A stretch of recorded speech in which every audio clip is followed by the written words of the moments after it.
Bonjour à tous, bienvenue dans notre nouveau numéro de Politique et Économie. Aujourd'hui, je reçois Jacques Sapir. Bonjour monsieur.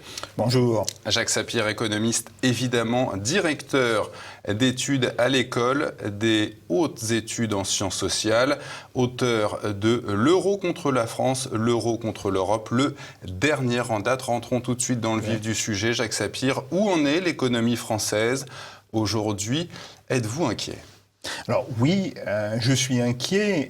J'étais déjà inquiet à la fin de ce printemps, puisque j'indiquais déjà sur une note que j'avais publiée sur les crises chez Olivier Berruyer. Je prévoyais déjà que nous aurions une chute du PIB de l'ordre de 11% sur l'année. On sait grosso modo maintenant les chiffres que l'on va atteindre. L'INSEE prévoit 9, le gouvernement 11. Le gouvernement 11, même chose pour la Banque de France. Et je pense que l'INSEE va corriger ses évaluations d'ici 1 ou 2 mois. Bon. Après, le véritable problème qui se pose, c'est tout d'abord de voir à quelle vitesse l'économie française récupère-t-elle du choc du confinement, parce qu'il faut bien expliquer qu'une grosse partie des problèmes que nous connaissons, c'est lié au fait que le gouvernement a arrêté pendant 8 semaines l'économie française. Donc c'est une décision d'ordre gouvernemental, alors qu'il n'a pas arrêté la totalité de l'économie française, il y a quand même des activités qui ont continué, mais qui a arrêté une grosse moitié de l'économie française. Et donc la question se pose de savoir, est-ce que nous allons récupérer rapidement notre niveau d'avant-crise? Et si nous ne le récupérons pas, pourquoi? Et à quel niveau allons-nous stagner? Et c'est là où se situent mes inquiétudes, parce que sur les 8 semaines de confinement, on ne peut rien faire, de manière évidente. On a vu qu'il y a eu une récupération dans le mois de juin et le mois de juillet qui a été importante, qui n'a pourtant pas effacé le choc des 2 mois, grosso modo, de confinement, et que l'économie française reste entre moins 5, moins 8% de son niveau de 2019. Donc ça, c'est effectivement inquiétant. Quand vous ajoutez à ça un tableau de nos principaux partenaires et concurrents, d'ailleurs, bon, l'Allemagne est confrontée au même type de problème. Oui, il y a eu un rebond de l'économie allemande après l'espèce de semi-confinement qu'ils avaient connu, mais on voit bien que ce rebond est terminé et qu'à nouveau, toute une série d'indicateurs commencent à piquer du nez. L'Italie, qui de très loin a été le pays le plus touché, a beaucoup de mal à retrouver ne serait-ce qu'une partie de son niveau d'activité de 2019. Même chose pour l'Espagne, évidemment. Outre le fait qu'en Espagne, on a un rebond de l'épidémie qui est encore plus violent que ce qu'on pourra connaître en France, la Grande-Bretagne aussi. Donc, globalement, non seulement nous allons être déprimés, mais l'ensemble de nos partenaires commerciaux, aussi nos concurrents, seront aussi déprimés.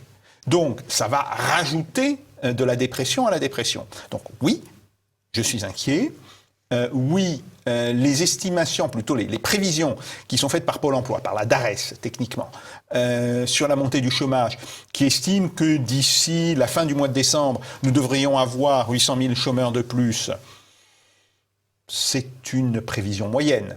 Ça pourrait être pire. Ça pourrait être pire. Ça pourrait être pire. Pour l'instant, je reprends ce type de chiffres, en gardant en tête le fait que, oui, pourquoi ça ne serait pas 1 million, hein. On peut tout à fait avoir une dérive de ce point de vue-là. Et donc, va se poser le problème, dès l'entrée de l'hiver, de savoir comment peut-on, je ne dirais pas relancer la machine, parce qu'elle a redémarré, de fait, mais comment peut-on réatteindre les niveaux de 2019 et, autant que possible, les dépasser. Le coronavirus, Jacques Sapir, est-il la seule explication de cette crise économique? Alors, dans l'immédiat, oui. Il ne faut pas le cacher. Les problèmes économiques que nous connaissons sont liés, 1, au confinement, c'est le coronavirus, 2, sont liés à l'impact du coronavirus sur les autres économies. Ça, c'est très clairement la responsabilité du coronavirus. Maintenant, tous les gens qui disent « mais l'économie française allait merveilleusement bien en décembre 2019 et nous avons été frappés par le coronavirus que personne ne pouvait prévoir, etc. » Ils se trompent parce que déjà, les chiffres du 4e trimestre de 2019 étaient mauvais. Et il y avait, dès la fin de l'année dernière, d'ores et déjà, un ralentissement très fort de la croissance qui faisait qu'on estimait que sans le coronavirus, l'économie française serait autour de 0,8 ou de 1% de croissance, ce qui est un chiffre tel qui l'empêche de créer plus d'emplois que nous n'en détruisons par ailleurs. Donc ça aurait voulu dire que sans le coronavirus, de toutes les manières, nous aurions eu une petite augmentation du chômage dans le cours de 2020 et on aurait été avec une économie qui, l'un dans l'autre, aurait progressé de manière tellement faible que l'on peut considérer que pour les grands équilibres, eh bien, ça aurait été stagnant. On va revenir un tout petit peu en arrière et essayer de prendre les choses chronologiquement. Jacques Sapir, sur l'accord passé par les 27 États membres de l'Union européenne le 21 juillet dernier pour relancer l'économie, Charles Gave, que nous avons souvent reçu sur ce plateau, nous dit que tout ce qui a été signé était formellement interdit par les traités européens. Il parle d'ailleurs de coup d'État, à commencer par la mutualisation des dettes. Qu'est-ce que cela induit ? Alors, mon ami Charles Gave a tout à fait raison sur le fond. Maintenant, dans la forme, je serai plus modéré. Tout d'abord, parce que les autorités européennes se sont saisies des clauses d'urgence qui existent dans tout traité. Tout traité prévoit ce que l'on ne peut pas prévoir. Et dit, bah oui, il peut y avoir des circonstances exceptionnelles. Bon. Donc, d'une certaine manière, cette mutualisation des dettes, ce qui veut dire que globalement, c'est l'Union européenne qui prend la responsabilité des dettes, enfin, d'une partie des dettes, petite partie des dettes en réalité, des différents États, que la Banque centrale européenne se décide à racheter systématiquement aux banques les bons du Trésor émis par les États à cause de la dette, tout cela, je dirais, fait partie de mesures d'urgence. Et évidemment, on a bien pris soin de dire ce sont des mesures qui dureront au mieux 6 mois, au pire 1 an. Donc ça, d'une certaine manière, formellement, on peut dire que les autorités de l'Union européenne et de la BCE restent dans les clous si ça ne se prolonge pas au-delà d'une certaine période. Ça, il faut bien le savoir.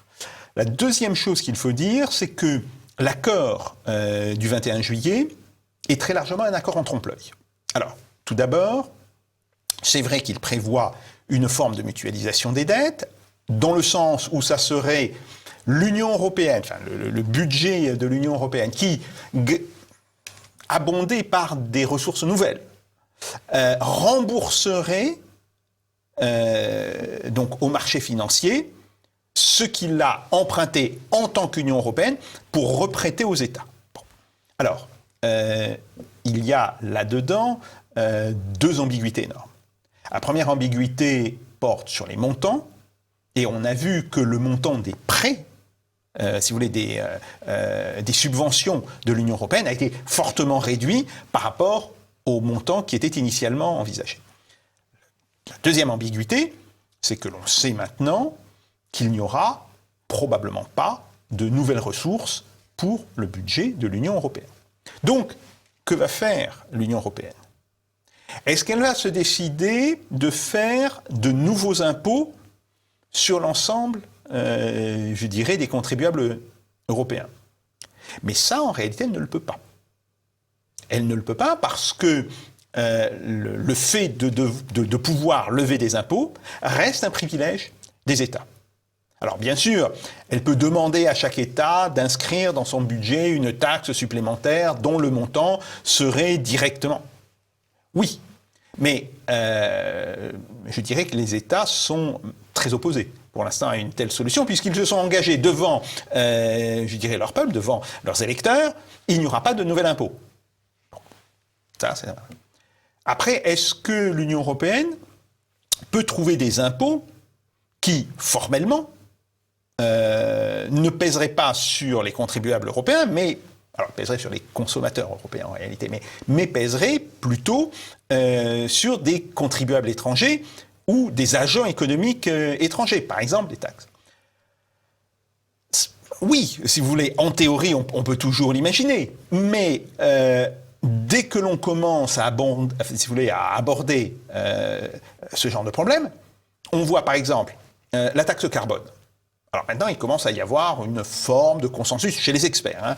Oui, quand même, il faudrait faire une taxe carbone, quelque chose justement dont je parlais dans mon livre La démondialisation, en disant que c'était typiquement le genre de taxe qu'il fallait mettre ou aux frontières de la France, ou peut-être aux frontières de l'Union européenne, ou de manière intermédiaire d'un groupe de pays au sein de... Bon. Sauf que là, il y a toute une série de pays, l'Allemagne la première, qui dit « Ah oui, non, mais si on fait une taxe carbone, faut en exclure l'acier. Ou il faut en exclure les produits chimiques. Parce que nous achetons des produits chimiques de base que nous retransformons.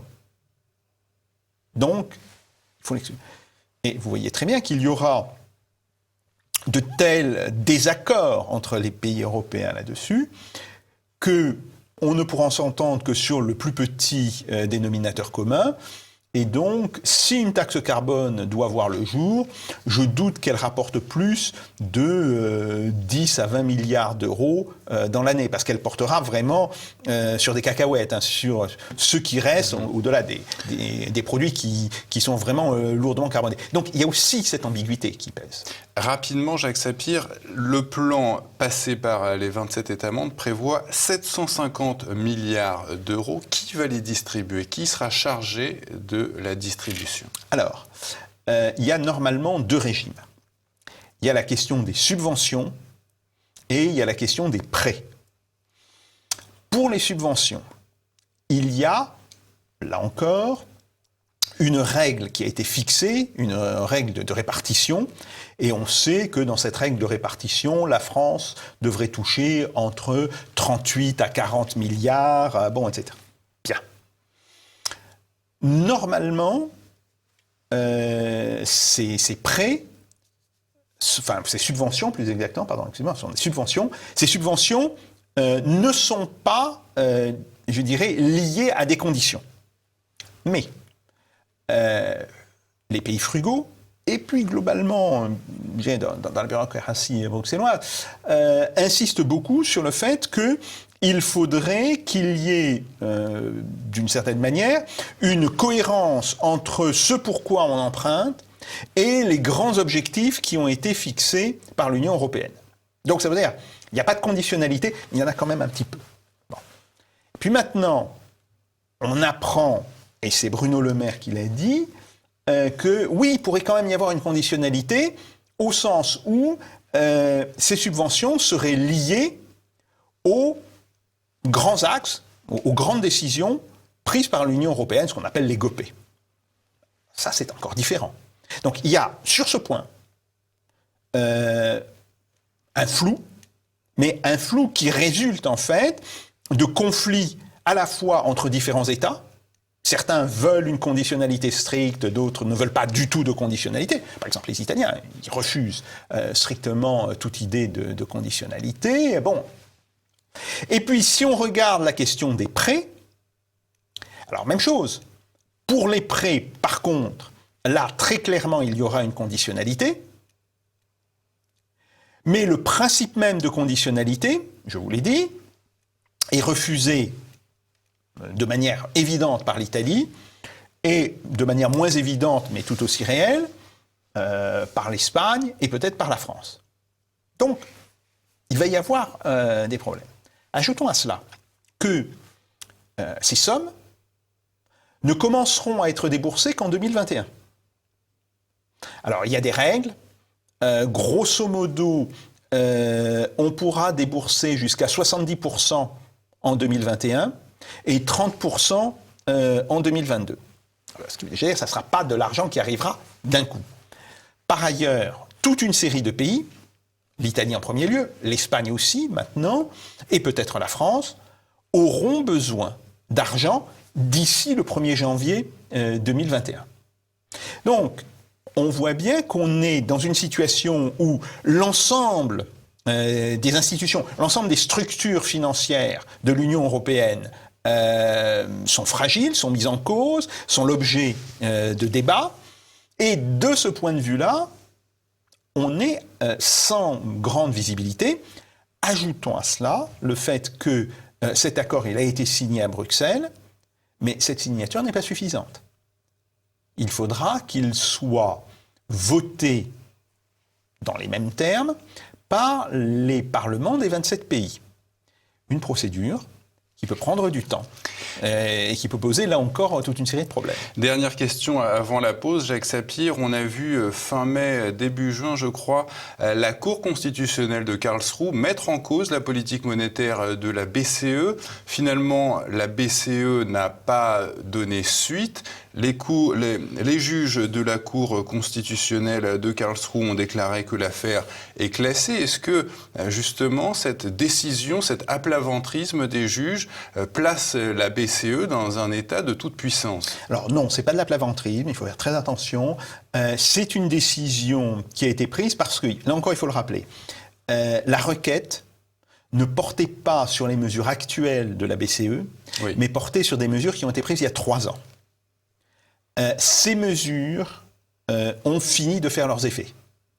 C'est au nom de ce principe, on ne peut pas aujourd'hui, je dirais, exiger d'une institution comme la Banque Centrale Européenne qu'elle remette en cause des choses qui sont déjà faites. Et par ailleurs, le bilan de ces mesures, il a déjà été présenté par la BCE. Donc c'est pour cela que la Cour de Karlsruhe a dit il n'y a pas d'objet, d'une certaine manière, à ce que nous jugeons. Ça ne veut pas dire qu'elle a donné un blanc-seing global à la BCE. Et si d'autres mesures de la BCE, par exemple, le fameux plan d'urgence lié à la pandémie, ce qu'on appelle le PEPP, s'il est attaqué, si de nouvelles requêtes sont déposées devant la Cour de Karlsruhe, ciblant cette fois-ci des choses immédiates, eh bien, à nouveau, tout le processus judiciaire sera relancé. Donc, il y a ce problème qui reste, je dirais, en permanence, comme une espèce d'épée de Damoclès au-dessus de la tête de la BCE. La Cour de Karlsruhe, mais pourquoi pas d'autres cours? On parle toujours de la Cour de Karlsruhe, mais on peut très bien imaginer que d'autres cours constitutionnels reposent ce genre de problème. Et, par exemple, si jamais l'accord du 21 juillet doit être voté, et il devra être voté nécessairement en Finlande ou en Suède, il n'est pas impossible que des députés finlandais disent « Ah oui, mais ça, c'est contraire au traité » et demandent à leur propre cour constitutionnelle de statuer. Donc, en réalité, on est parti dans un processus où il y aura des contestations à la fois politiques et juridiques, sans nombre, si vous voulez, sur l'accord du 21 juillet. On va se retrouver dans un instant pour la deuxième partie. Toujours en compagnie de Jacques Sapir. Jacques Sapir, abordons à présent la proposition, enfin le plan de relance qu'a lancé le gouvernement, ces fameux 100 milliards d'euros, un chiffre d'ailleurs inférieur à celui proposé par nos voisins européens. Quel est votre sentiment sur ce plan? Alors, ce plan est insuffisant en montant, il est trop tardif en annonce, et surtout, il ne prévoit pas des mesures transitoires qui pourraient être des mesures couvrant, par exemple, entre la situation actuelle et le début de 2021. C'est si vous voulez, les principaux reproches que l'on peut faire à ce plan. Alors, en termes de volume, les 100 milliards, ça reste quand même insuffisant. si vous regardez l'ensemble des sommes qui ont été déboursées jusqu'à maintenant, vous voyez que la France reste très en deçà. Alors évidemment, je parle toujours en termes de pourcentage de PIB, parce qu'en termes de somme, évidemment, les PIB étant très différents. Bon, mais en termes de pourcentage de PIB, nous restons en arrière par rapport à l'Allemagne, mais aussi, point intéressant, l'Angleterre et l'Italie. Bon, il n'y a qu'avec l'Espagne, on est à peu près au même niveau, et c'est pas nécessairement une bonne chose pour nous par ailleurs. Bon. Donc, est-ce que ces 100 milliards viennent s'ajouter aux 45 milliards du troisième projet de loi de finances rectificative? Oui, tout à fait. Ça, c'est évident. Le projet de loi... on en est à combien au total l'addition coronavirus pour le contribuable français? Bon, alors, pour le contribuable, c'est pas du tout sûr que ce soit lui qui paye. Mais disons, l'addition pour l'État. Oui. Pour l'État, on est probablement au-dessus, pour l'instant, de 160 à 170 milliards. C'est-à-dire que l'on est de l'ordre de 7,5 à 8% du PIB.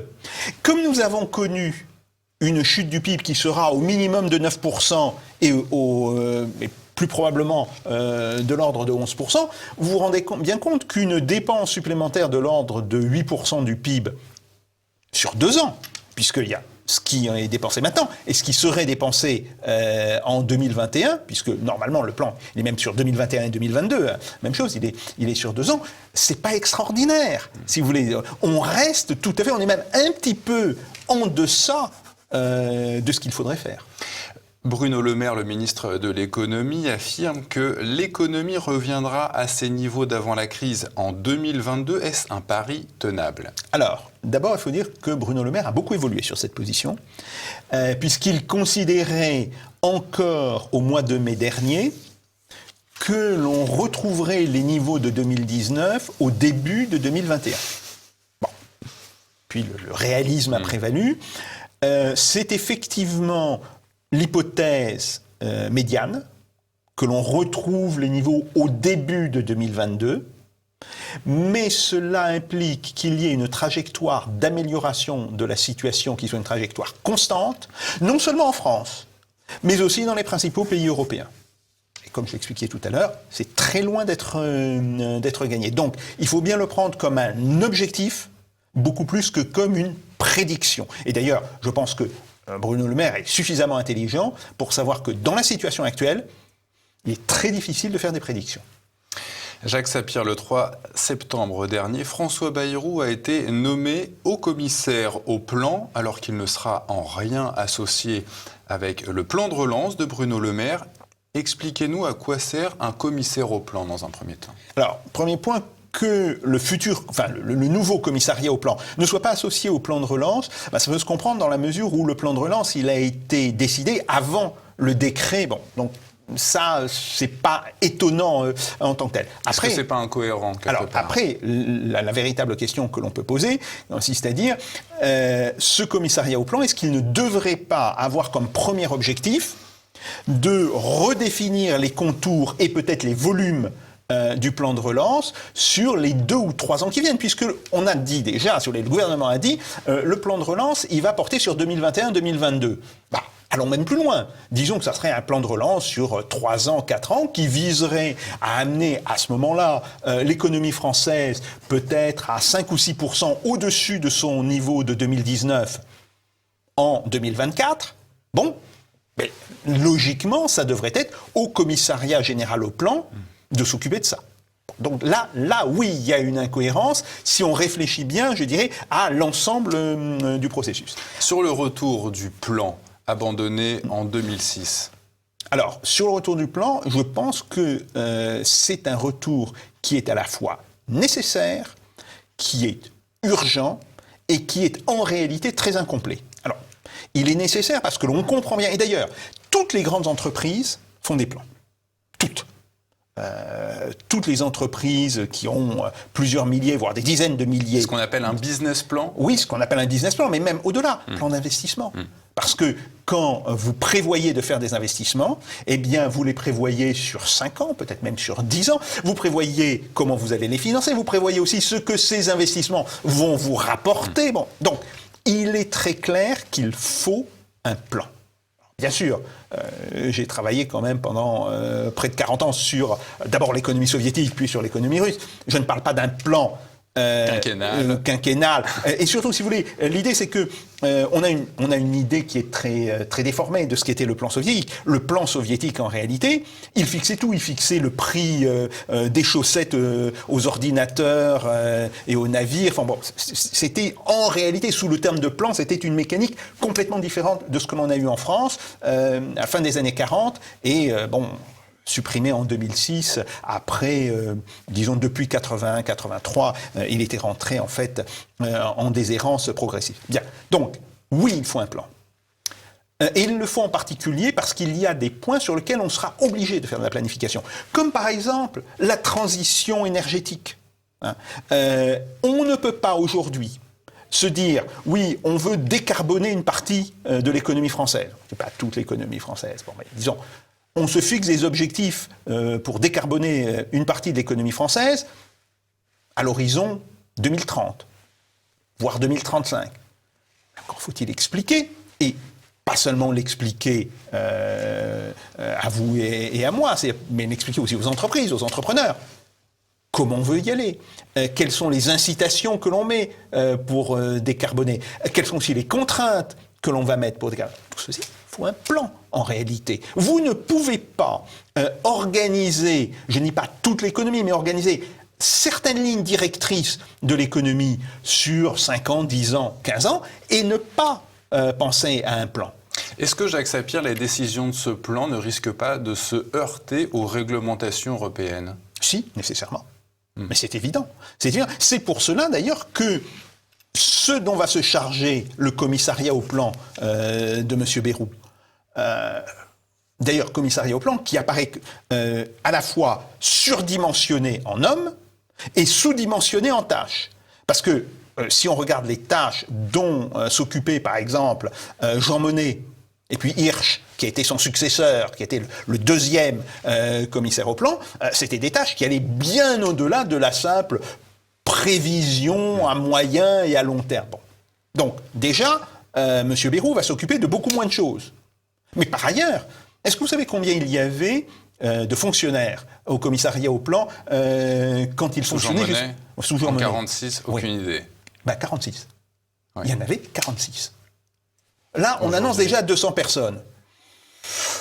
On se dit, attendez, pour faire pas grand-chose, ce qui est prévu, 200 personnes, c'est un petit peu excessif. Donc, on a donné une maison, si vous voulez, je reprends un vocabulaire volontairement d'Ancien Régime. On a donné à M. Bayrou une maison de 200 personnes pour qu'il fasse quelques projections et quelques prévisions. C'est pas sérieux. Quoi qu'on puisse penser de M. Bayrou, par ailleurs, ce n'est tout simplement pas sérieux.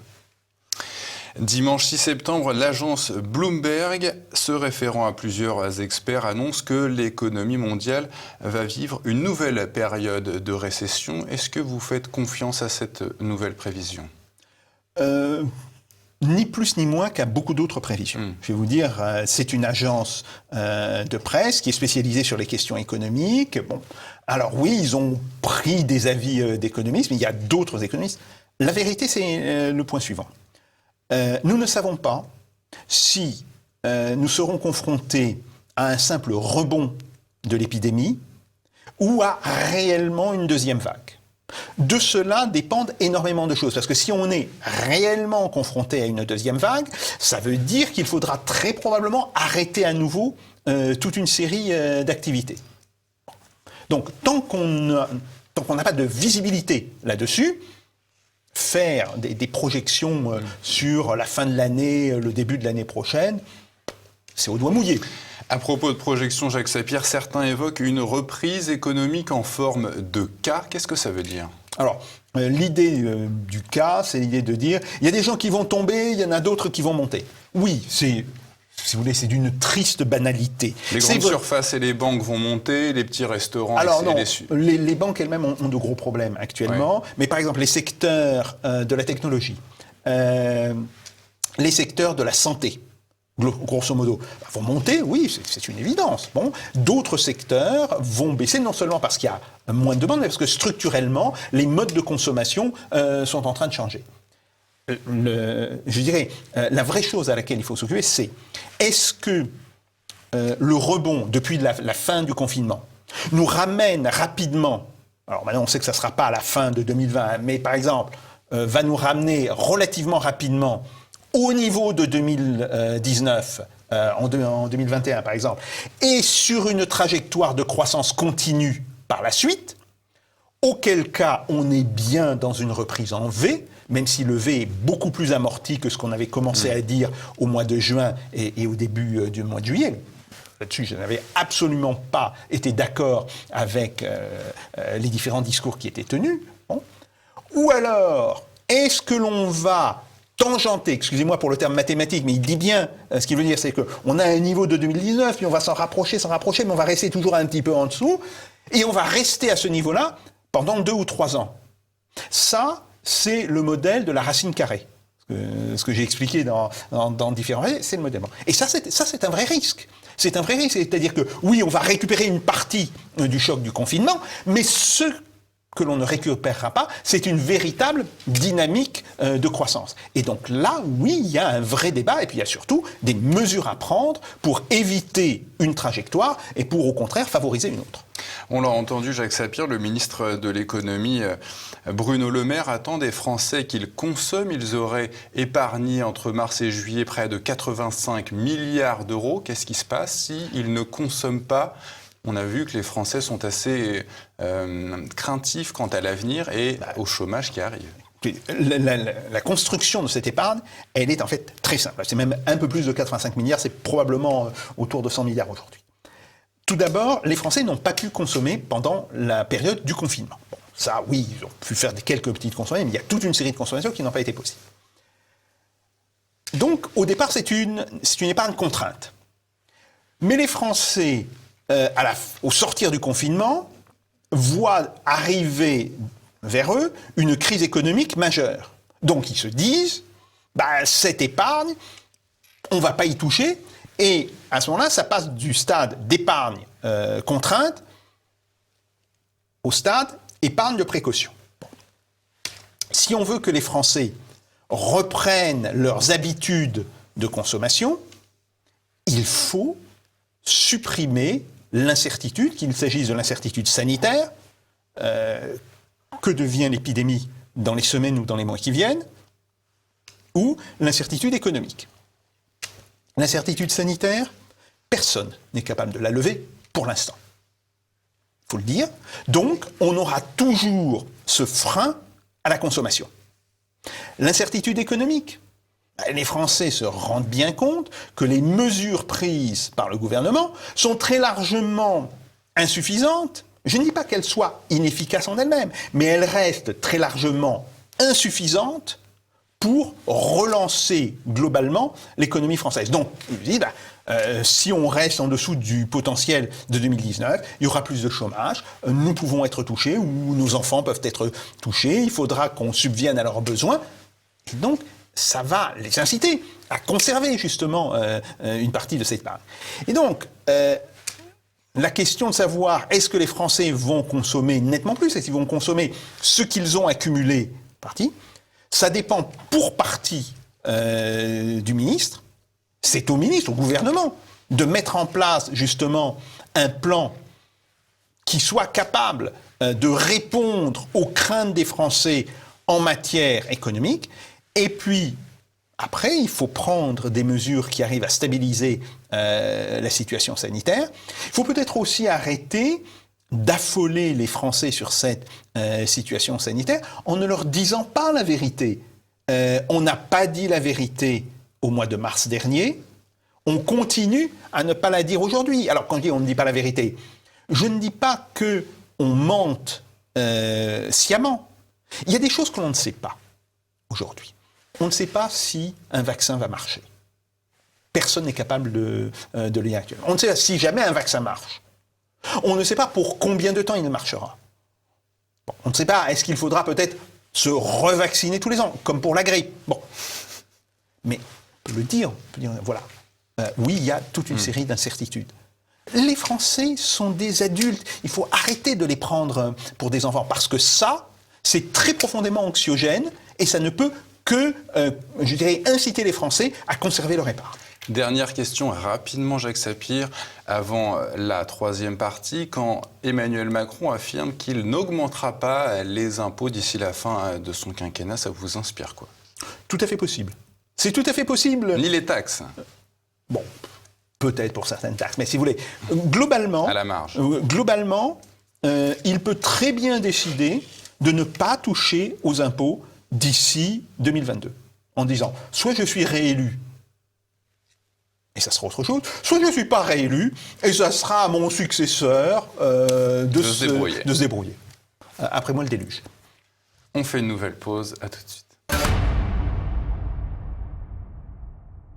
Toujours en compagnie de Jacques Sapir. Jacques Sapir, on l'a évoqué, l'État a dû s'endetter pour faire face à cette crise. Le Premier ministre Jean Castex affirme que la dette de ce plan de relance pourra être résorbée d'ici 2025. Est-ce tenable? Alors, ça serait tenable si le plan de relance était calibré pour engendrer une forte croissance dans les années qui viennent. La question de la résorption de la dette. Vous savez, le principal critère qu'on utilise, le principal indicateur, c'est la dette sur le PIB. Sauf que la dette, c'est un stock, le PIB, c'est un flux. Bon. Si votre PIB augmente de 3% par an, en fait plus parce qu'il y a toujours normalement un petit peu d'inflation. Mais là, ce ne sera pas le cas. Voilà. Mais donc, s'il augmente de 3% et que la dette augmente de 1 ou 2%, bah, votre dette par rapport au PIB... Le vrai problème qu'il faut poser, c'est est-ce qu'il est aujourd'hui crédible qu'avec les 100 milliards, et en fait, c'est même pas les 100 milliards, parce que quand on regarde bien, il y a toute une série de dépenses qui vont en fait couvrir le soutien à l'économie telle qu'elle fonctionne ou qu'elle ne fonctionne pas aujourd'hui, et qui ne sont pas réellement des investissements. Donc en réalité, on est plus proche de 62 à 68 milliards d'investissements réels que de 100 milliards. Bon, mais si on veut que ces 62 à 68 milliards, ils engendrent sur 3 ou 4 ans une croissance suffisante pour nous permettre justement de faire baisser ce ratio dette sur PIB, ça veut dire que l'on suppose que le multiplicateur des dépenses publiques, ce qu'on appelle le multiplicateur fiscal, pour mal traduire l'anglais, que ce multiplicateur fiscal soit excessivement élevé. Or, je n'ai vu dans aucun travaux qui ont été faits, que ce soit par l'INSEE, que ce soit par les services du gouvernement, je n'ai vu de réelle évaluation du multiplicateur fiscal par type de mesure, et j'ai encore moins vu une concentration de ces mesures sur les points où le multiplicateur fiscal pouvait être potentiellement le plus élevé. En réalité, ce qu'a fait le gouvernement, c'est qu'il a cherché à satisfaire des intérêts extrêmement divers. Parce qu'évidemment, tous les secteurs sont venus au guichet en disant « mais moi j'ai besoin de tant de milliards, moi j'ai besoin de tant de milliards ». C'est normal, si vous voulez. Dans un pays démocratique, il faut le savoir. Mais ça ne veut pas dire pour autant que le gouvernement, il sort sa liasse de billets tout le temps. Bon, attendez, pas sérieux.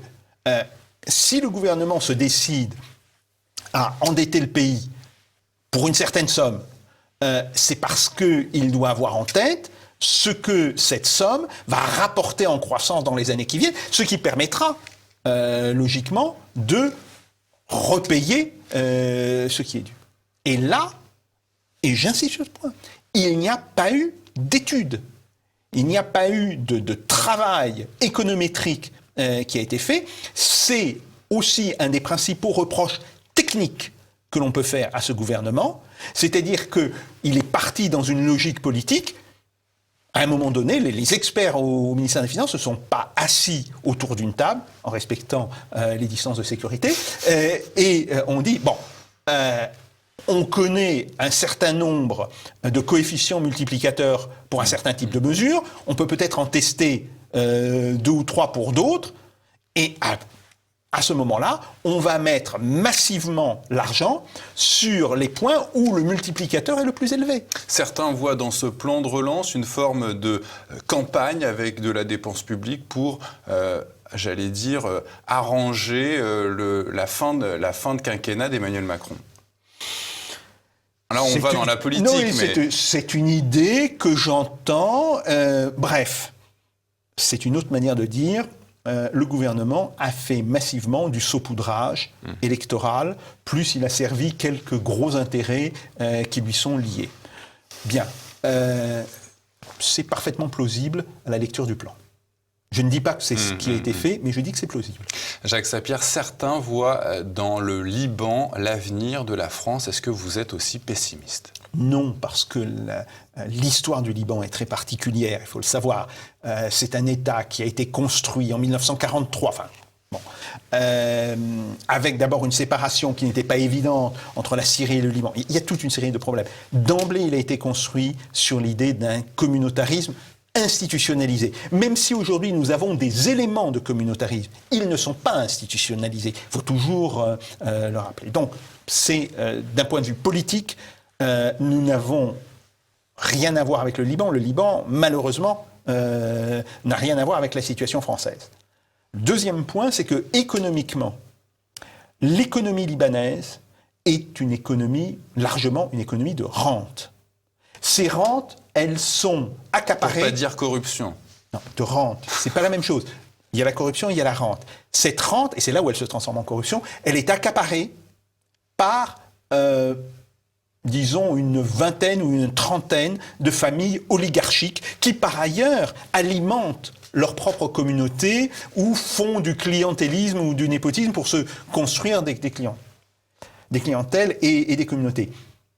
Ça, d'une certaine manière, c'est ça le malheur du Liban. Il n'y a pas, aujourd'hui, un État qui défende, d'une certaine manière, le bien commun. Et on voit très bien que les fameuses réformes que l'on propose au Liban, à quoi vont-elles aboutir ? Si vous regardez, par exemple, les réformes qui sont proposées, ça va aboutir à la privatisation de toute une série de services publics. Qu'est-ce que ça veut dire, la privatisation ? Qui a l'argent aujourd'hui au Liban ? C'est toujours les 20 ou 30 grandes familles oligarchiques. Autrement dit, on va donner, de par la loi, ce que les familles oligarchiques possèdent d'une certaine manière déjà, dans les faits, dans leur mode de gestion du système politique. Autrement dit, les réformes, en particulier ce que veut faire le Fonds monétaire international et ce que soutient notre président, M. Emmanuel Macron, en termes de réformes, ça va entériner le partage du Liban entre 20 ou 30 familles. C'est une politique, je dirais, extrêmement dangereuse, c'est une politique de gribouille, et c'est aussi une politique qui ne peut conduire qu'à des drames sociaux, parce que, d'une certaine manière, certaines communautés, évidemment, seront moins bien dotées, moins bien fournies que d'autres, et il y aura, et on le voit déjà, une montée de violence dans la société libanaise. Vous savez, le mouvement, le Irak libanais a commencé comme étant quelque chose d'assez festif, de plutôt non violent. Aujourd'hui, on en est à faire des barrages systématiques sur les routes. Donc il y a toujours la possibilité de voir cette situation déboucher sur une nouvelle guerre civile. Donc, je le dis, la politique de réforme telle qu'elle est conçue par les organismes internationaux et telle qu'elle est soutenue par le président de la République, aujourd'hui, c'est très certainement la pire des politiques. Non pas que des réformes ne soient pas nécessaires au Liban, c'est une évidence, mais pas ces réformes-là, et il faut commencer par démanteler, d'une certaine manière, les 20 ou 30 familles oligarchiques qui détiennent le pouvoir au Liban, avant de pouvoir se poser la question de véritables réformes. Autrement dit, il faut reconstruire un État qui soit un État unitaire, qui soit un État démocratique et qui soit un État laïque. Ça, c'est pas facile. C'est plus facile à dire qu'à faire. Passons à autre chose. Jacques Sapir, ministre de l'économie, quel nouveau modèle économique propose-t-il ? Oula. D'abord... les fondamentaux. Non. Je dois dire, je n'ai... aucunement l'intention. Après, le type de modèle économique auquel nous devons penser, c'est à la fois un modèle qui soit un modèle qui, je dirais, assure une meilleure répartition des richesses, dans le sens où ils permettent à l'ensemble de la population de mieux profiter du système. Donc ça veut dire qu'il va falloir repenser la place du bien commun. Évidemment, ce système économique sera un système qui doit aller vers des trajectoires de décarbonisation qui seront de plus en plus exigeantes.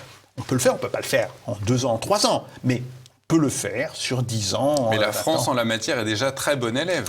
Alors elle est très bonne élève parce que nous avons le nucléaire. Si vous voulez. Et c'est d'ailleurs pour ça que cette idée de réduire la place du nucléaire en France me semble, si on veut effectivement décarboner l'économie, je ne dis pas que le nucléaire ne pose pas de problème. Nous ne savons toujours pas gérer à long terme les déchets.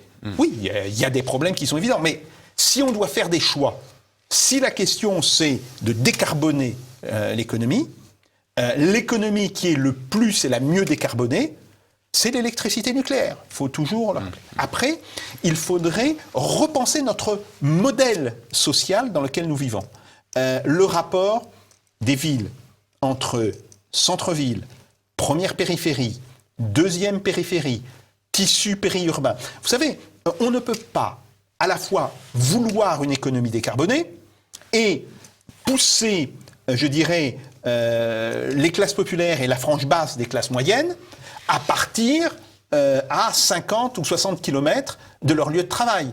Parce que, voilà, ils auront besoin d'une voiture. Bon, il faut repenser les villes. Donc, il y aura un besoin, au-delà même de changements économiques, bon, par rapport à la question de l'euro, par rapport à la question de l'Europe. Mais ça, c'est des choses qui sont tellement évidentes que je n'en parlerai pas là. Mais au-delà même de ça, il faut repenser complètement la structure et le tissu économique et urbain dans la France actuelle. Et c'est pour cela que nous aurions en réalité besoin d'une planification. Car qui dit réorganisation du tissu dit quel type de transport ?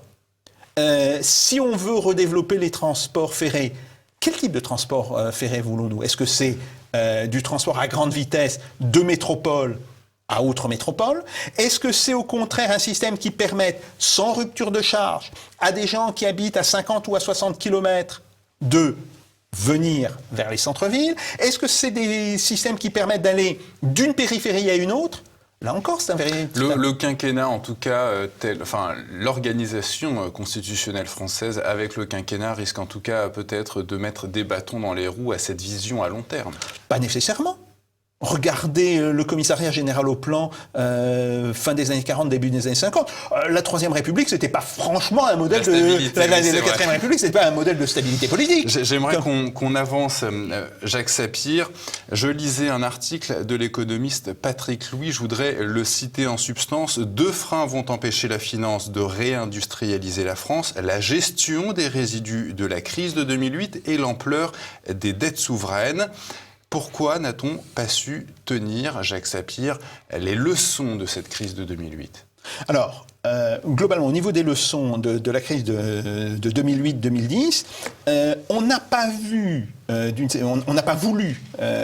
prendre en compte ces leçons pour une raison très simple. Il y a trop d'intérêts qui s'y opposaient, si vous voulez. Il aurait fallu, en 2008-2009, quand les banques sont venues, la langue pendante et la queue entre les jambes, demander quelques milliards, même pas mal, au gouvernement, il aurait fallu dire d'accord, vous voulez de l'argent, vous allez accepter du contrôle. Mais il n'y a rien eu en retour. Il n'y a rien eu en retour, bien sûr. Donc ça, si vous voulez, c'est un problème. Alors après, je ne suis pas d'accord avec ce que dit votre auteur sur 2 points. Le premier point, bien sûr que des leçons n'ont pas été tirées et elles n'ont pas été appliquées. Ça c'est une évidence, personne ne sera en désaccord. Mais je pense que ce qui empêche aujourd'hui une relocalisation, c'est le fait que les structures institutionnelles de l'Union européenne ne nous permettent pas de développer un véritable plan d'investissement visant à favoriser un certain nombre d'activités, et que deuxièmement, nous souffrons évidemment de la maladie de l'euro, qui provoque aujourd'hui une différence de 20 à 25% entre les prix en Allemagne et les prix en France. Donc, tant que l'on restera dans ce système, toute tentative de relocalisation à grande échelle, je ne dis pas qu'on ne puisse pas relocaliser quelques activités, et j'espère qu'on le pourra, mais toute tentative de relocalisation à grande échelle relève en fait de la pensée magique et du wishful thinking. On a un petit peu dépassé le temps imparti, Jacques Sapir, mais j'aimerais vous poser cette dernière question concernant les droits de tirage spéciaux, les DTS, cet instrument monétaire créé par le FMI à la fin des années 60, sorte de panier de devises. La prochaine revue de ces DTS est actuellement prévue pour le 30 septembre 2021. Certains redoutent ce que le magazine The Economist de 1988 prévoyait pour l'horizon 2018, à savoir l'avènement d'une monnaie mondiale, sorte de reset économique. Est-ce que pour vous, ça relève du fantasme ?